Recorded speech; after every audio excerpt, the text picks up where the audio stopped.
sampaikan. Untuk selanjutnya kita ada sosialisasi calon sekolah adiwiyata tingkat nasional atau CSAN yang nanti akan disampaikan oleh saya sendiri ya.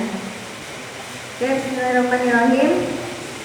Assalamualaikum warahmatullahi wabarakatuh.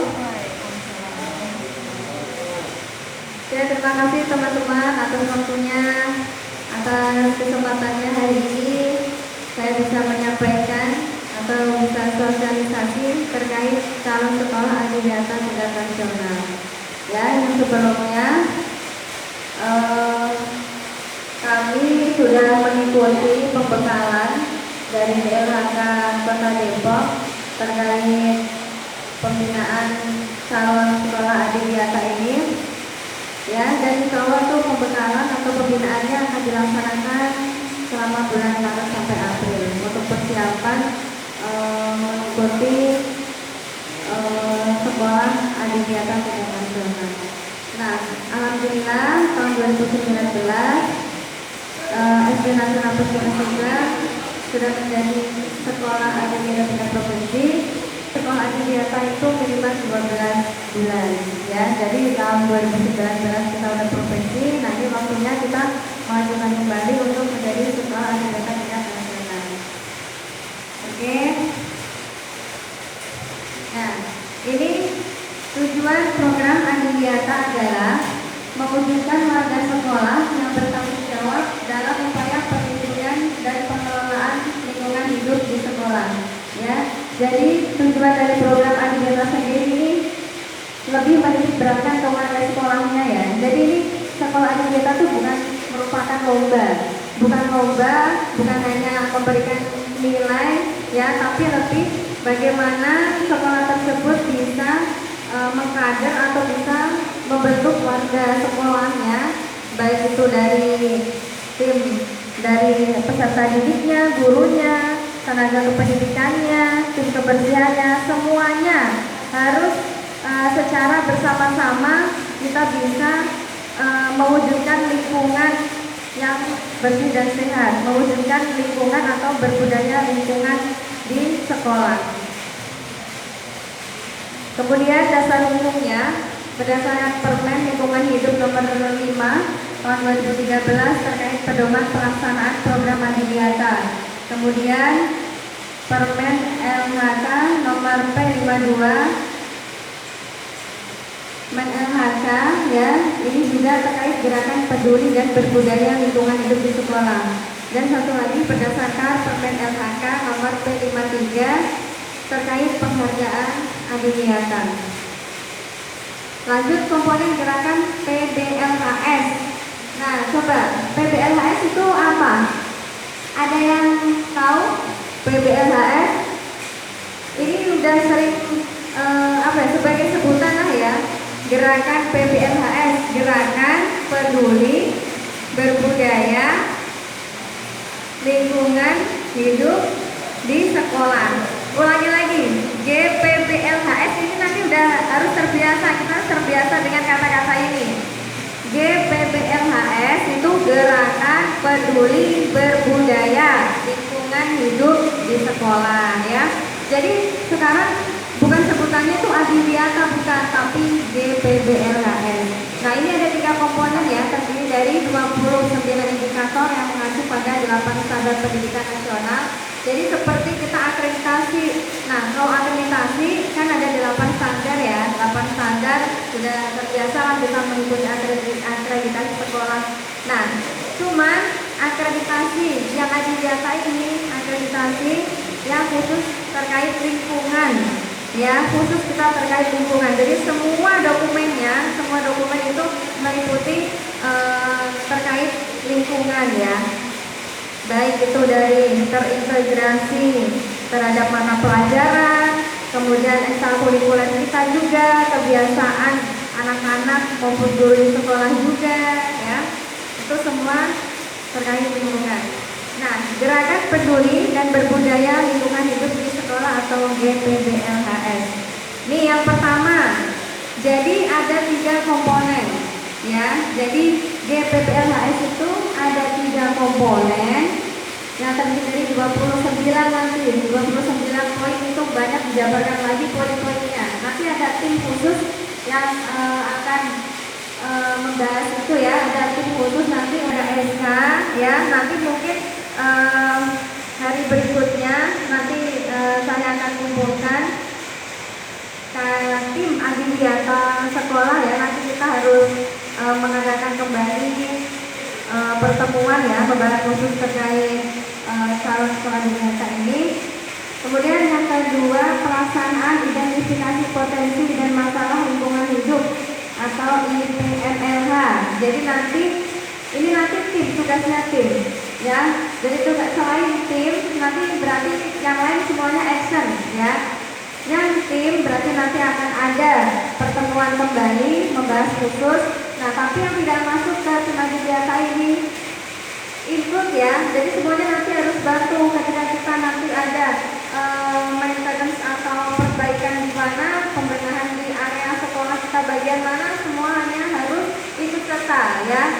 Semuanya harus ikut serta dari tim kebersihan, guru maupun anak. Tapi untuk saat ini kan memang anak-anak sudah PJJ ya.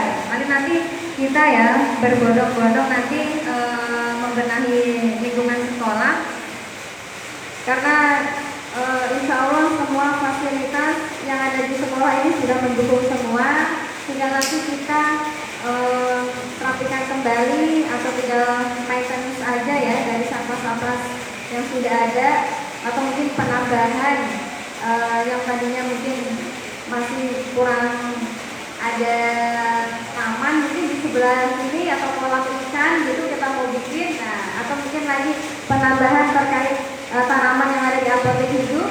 Nah ya, itu nanti kita bersama-sama untuk bisa mewujudkannya. Kemudian menyusun rencana gerakan PBLHS. Gerakannya apa aja sih nanti akan kita laksanakan. Tapi sebenarnya itu semuanya sudah kita laksanakan ya. Di Tunas Program itu semuanya untuk kegiatan-kegiatan yang terkait lingkungan sudah 90% sudah kita laksanakan, anak-anak laksanakan, karena kita pun anak-anak sekolah ya yang di Tunas Program setiap harinya pun mereka sudah ada kegiatan lingkungan ya, dari hari Senin, Selasa semuanya sudah meliputi kegiatan lingkungan yang mereka ikutin, termasuk bank sampah, pemilahan sampah, kompos, dan kegiatan lingkungan yang lainnya. Jadi kita tinggal mulai saja nanti. Menyusun rencana gerakan PBLHS berdasarkan pada IPMLH, EDS ini evaluasi diri sekolah, RKAS dan RKJM ini terkait pembiayaan. Menyusun kegiatan sesuai KTSP dan RPP terintegrasi lingkungan hidup. Kemudian pelaksanaan kegiatan ekskul KBM, pengembangan diri terintegrasi lingkungan hidup. Jadi semuanya itu terintegrasi terhadap kegiatan lingkungan hidup di sekolah. Yang kedua, pelaksanaan gerakan. Nah, yang tadi itu perencanaannya seperti itu. Kemudian yang kedua ini pelaksanaan gerakannya seperti apa ya. Yang pertama, membentuk perilaku warga sekolah yang peduli dan berbudaya lingkungan hidup. Nah, perilaku ini kan gak gampang ya, gak gampang kita kayak menyulap BIM salah BIM nilai 7 jadi 8 atau 9. Tapi kan perilaku ini harus jadi habit kita, dan itu terus-menerus harus kita laksanakan. Secara kontinu gitu, supaya bisa menjadi habit dari diri kita sendiri maupun lingkungan. Yang kedua, adanya perubahan kondisi fisik sekolah. Jadi yang tadinya mungkin tahun 2019 yang lalu lingkungan sekolah kita mungkin sudah ada bank sampah, tapi nanti tahun 2020 ini bank sampahnya kita perbaiki lagi ya. Jadi selalu ada perbaikan setiap tahunnya. Jadi tidak konsisten begitu, tapi selalu ada peningkatan atau perbaikan yang lebih baik lagi dari kondisi fisik sekolah. Kemudian peran warga sekolah dan mitranya dalam gerakan PBLHS. Nah, peran warga sekolah ya kita ini seperti apa peran kita? Misalkan ada sampah, kita masih cuek aja. Apalagi misalkan ada sampah, itu cuma sampah aku, nggak mau ngambil. Nah, apalagi seperti itu ya. Jadi peran warga sekolah semuanya harus sadar akan lingkungan ya. Karena kalau kita pikir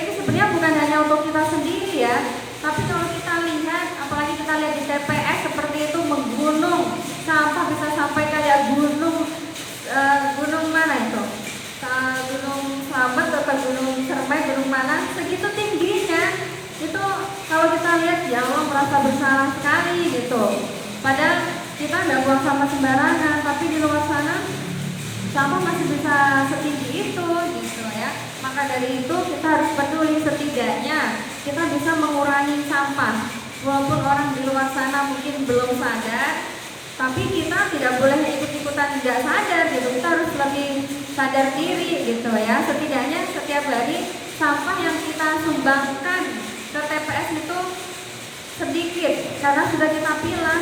Dari botol-botol itu sudah kita pilah, kemudian juga ketika kita masak ternyata nggak habis misalkan, dan itu sudah tidak layak dimakan, ternyata ada ayam tetangga, mungkin ada kucing, ada apa, nah itu sebaiknya nggak langsung dicampur dibuat jadi satu di tempat sampah, tapi kita pilah, kita bisa kasih ke ternak orang. Nah itu kan salah satunya juga mengurangi sampah-sampah yang kita buang setiap hari ke tukang sampah ya. Kemudian ketiga, pemantauan dan evaluasi pelaksanaan gerakan PBLHS. Nah ini perlu ada pemantauan. Setelah ada perencanaan, ada pelaksanaan, ada juga pemantauan dan evaluasi pelaksanaan gerakan tersebut, yaitu melakukan evaluasi pencapaian target setiap kegiatan. Ya, dievaluasi. Seringnya kan ini, kalau ada evaluasi pasti ada perbaikan ya, karena evaluasi itu kan harus kita laksanakan ketika sudah ada kegiatan. Ya jangan lupa evaluasi. Kalau tidak dievaluasi pasti nanti tidak ada hasil yang terlihat ya, atau tidak ada perbaikan ke depannya, tapi hanya gitu-gitu aja itu. Nah maka dari itu harus setiap kegiatan itu harus ada evaluasinya, semoga bisa lebih baik lagi. Kemudian identifikasi kendala dan rencana tindak lanjutnya. Selain evaluasi, kendalanya seperti apa, nah rencana tindak lanjut dari kegiatan itu seperti apa gitu. Jadi selalu ada perbaikan ke depannya. Nah ini sarana pendukung ramah lingkungan seperti air bersih. Kalau di sini airnya bersih kan ya? Airnya bersih kita, alhamdulillah, tempat sampah terpilah. Sekolah juga sudah, sanitasi atau pembuangan limbah kita juga tidak bercampur, drainase, pembuangan air sekolah ini juga ada. Mungkin nanti seperti saluran air yang kurang, ini sebelah sana kan ada yang sedikit ada itu ya rusak ya, mungkin nanti bisa diperbaiki lagi.